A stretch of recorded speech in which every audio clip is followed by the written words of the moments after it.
2026 marks 15 years since I was fortunate enough to become an auto journalist, and in that time I have been lucky enough to have ridden some of the most phenomenal motorcycles on the planet. But even so, some of those bikes that I have dreamt about have evaded me, and I've built up a bit of a bucket list over the years. This is one of those bikes that has a high spot on that bucket list, and now that I have ridden it, I'm in love. This is an incredible motorcycle. It has its issues, but it is mind-blowing. It's exactly what I thought it would be, and today I get to tell you what it's like to ride.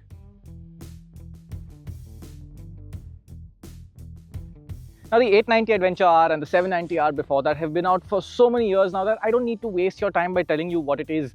But having spent a week with it now, I think the best way I can define this bike is a big capacity travel enduro. It's unlike any adventure bike that I've ridden so far in that it definitely is an adventure bike, but there are also aspects to it that make it feel really quite different. The styling is strange, awkward, not pretty, striking, eye-catching, but not beautiful. And that is a result of the purpose of this motorcycle.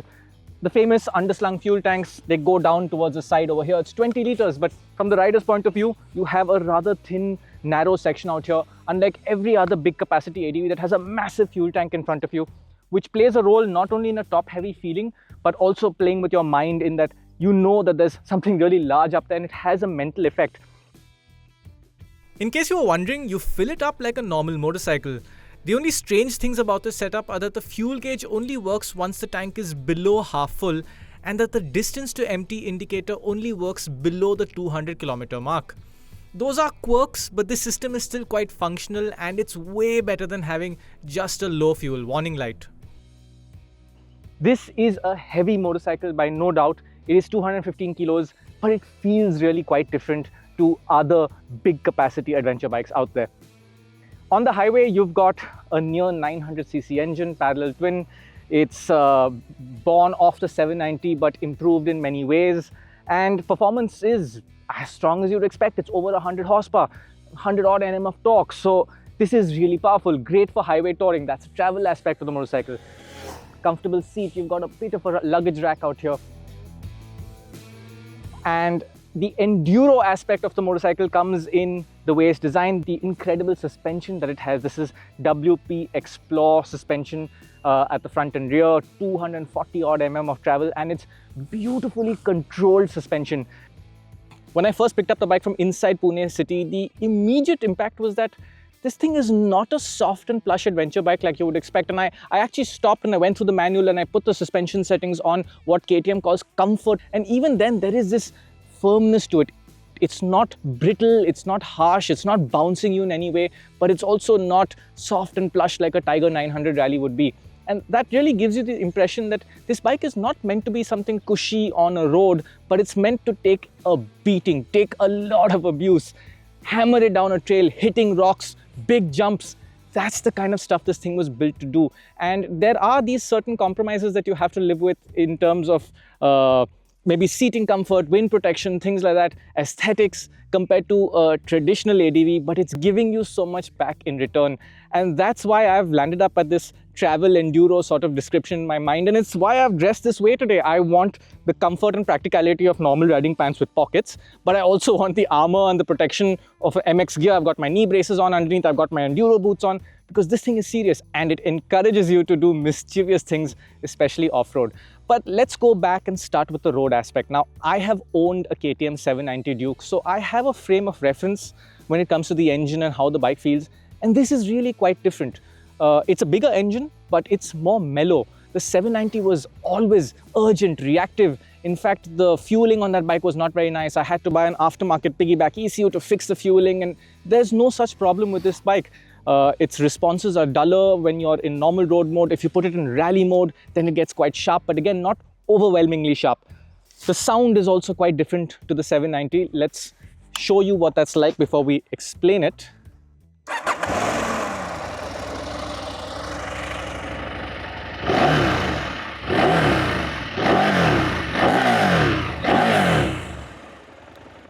So it's really familiar in the tone and the sort of burble that you get, but it's muted. The 790 had a bark to it even on the stock exhaust, and this one does not. I suspect it's been lost in the transition from Euro 4 to Euro 5 BS6, but it's not as aggressive. Although I know from experience that this can be an awesome sounding bike if you put an aftermarket exhaust in it.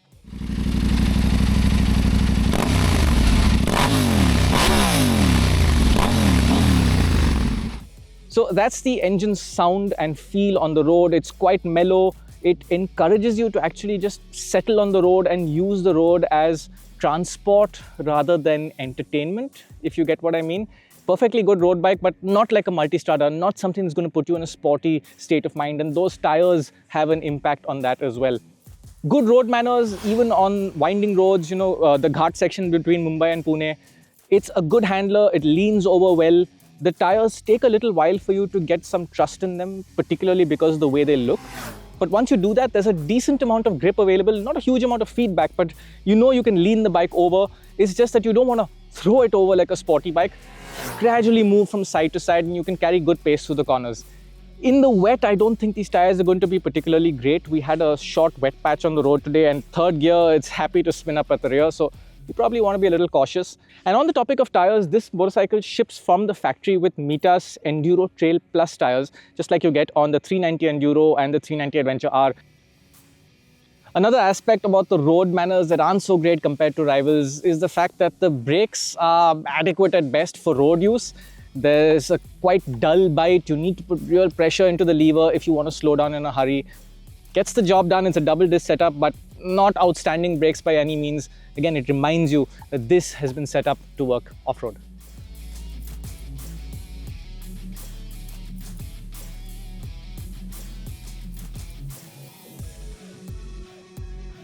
I am not someone who likes a lot of wind protection, so I actually enjoy this. I live in a really hot part of the country and I don't like bikes that restrict too much airflow.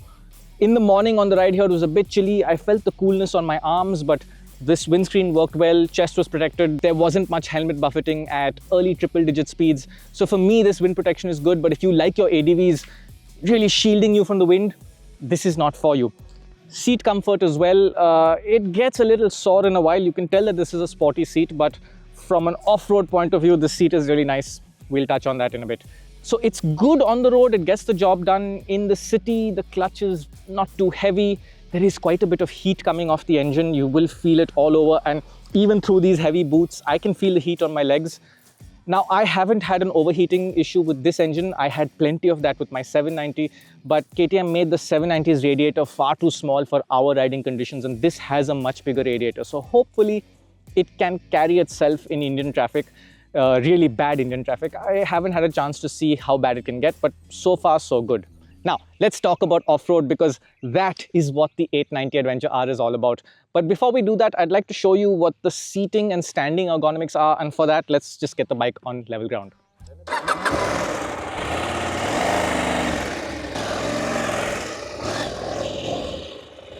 Right, ergonomics. Let's start with the seated position first.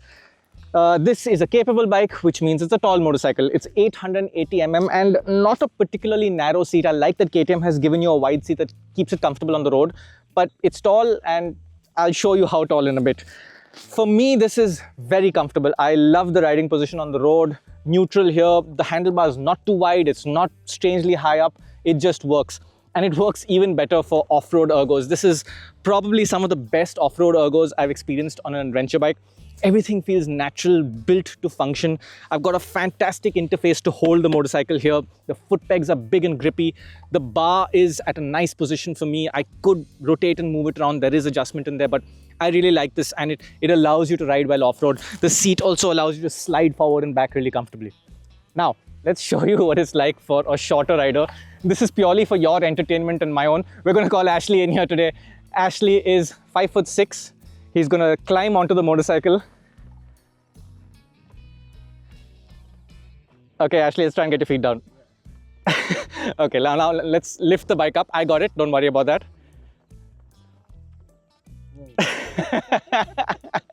Okay, so maybe one toe if you're in off-road boots. I don't mean this to be a discouraging thing, but yes, this is a friendly bike for taller riders. That's not to say short riders can't ride it, but short riders need more skill and experience to get along with this bike. Tall people, these legs are just a cheat code. All right then, off-road. This is why you buy an 890 Adventure R. And I think what impresses me so much is just how natural and encouraging it feels. It's way more capable and I know what to do with it. And when you take it down a faster trail, a rocky trail, a gravelly trail, it's phenomenal. The feedback you get from the suspension, you know that you don't have to worry about hitting a rock. Is it going to be able to take it? You don't have to worry about unexpected jumps because the landing is beautifully composed. And even if it does feel a little soft, you've got plenty of suspension adjustability. I have not used the suspension to its full potential, and I haven't even gone all the way up to KTM's recommended sports settings. To give you a visual example of the incredible capability within this suspension, that's off-road star Dev Venkatesh absolutely launching the 890 into orbit at the recent KTM Adventure Rally, and the bike just took it all in its stride. So off-road, it is fantastic, but there is a bit of a caveat, and I think the best way for me to explain that is that this bike is capable of magic, but it is not magic. And in that, I mean that just because this thing is so phenomenally equipped and capable and you see people online doing incredible things with it, doesn't mean you're just going to be able to hop on it and do incredible things yourself.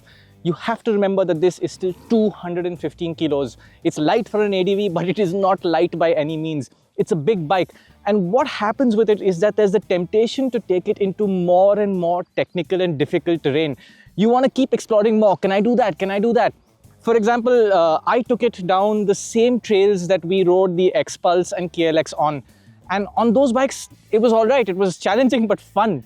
Here it got intimidating. Basically, you need to carry momentum.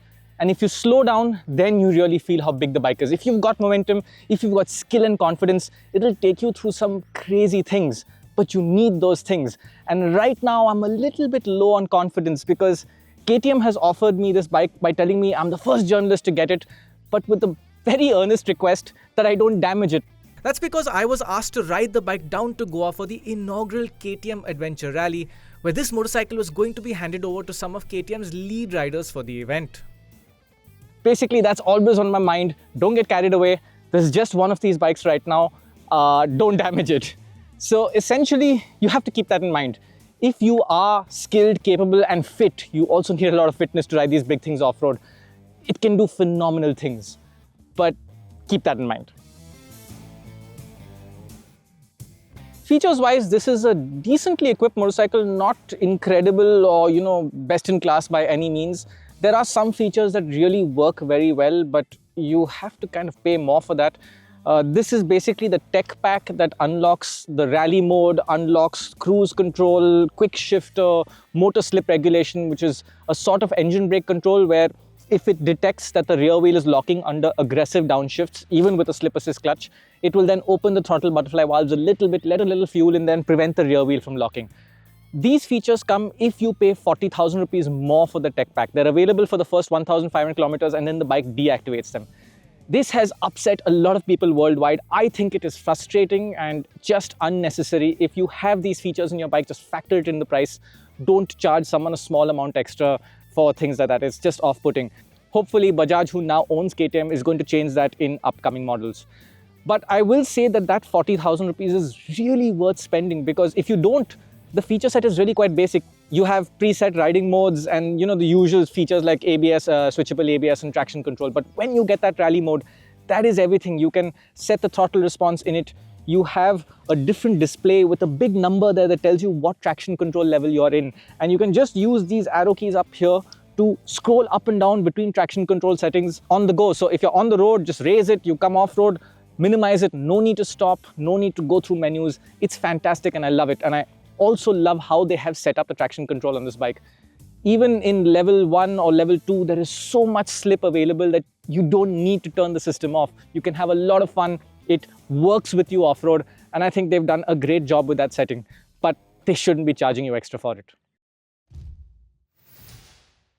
The 890 Adventure R is priced at about 15.8 lakh rupees, ex-showroom 16.2 if you have the tech pack, and that is pretty much on par with the Tiger 900 Rally, about similar to the BMW F900 GS, and way cheaper than the Ducati Desert X, especially the Desert X Rally. On the other hand, this bike does feel a little more built to a cost. It doesn't feel as special and premium as those motorcycles. These mirrors look really basic. There is this ugly bolt up here in the front.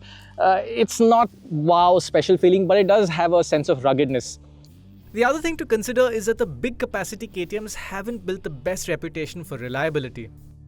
It was not good with the 790 that I owned. That bike was not as reliable as it should have been, and there were various issues, electronics, overheating, things like that. KTM knows that. They updated the 890 to address many of those issues, but this bike also had its fair share of reliability issues. The other thing to consider is that in India, this is a 2024 model. It's still E10, it's not in E20. Bajaj tells us that there will be fresh lots of motorcycles coming in at some point, which will be E20 compliant, and you can forgive the company for that because they've been a little preoccupied with buying out KTM and saving the brand as a whole. So would you want to buy an 890R right now? I'm not sure, especially with this E10 compliance. But if you're a hardcore off-road enthusiast, there's really nothing quite like this out there, and it has genuine appeal. Finally, I want to touch on the fact that I hope this is not the last of its kind. Love it or hate it, KTM has always been all about the madness. And while Bajaj surely needs to make many changes within that company, I really hope that Bajaj allows KTM to keep the madness within future products while also fixing the quality issues, fixing the business side of things, and allowing this wonderful brand to go long into the future.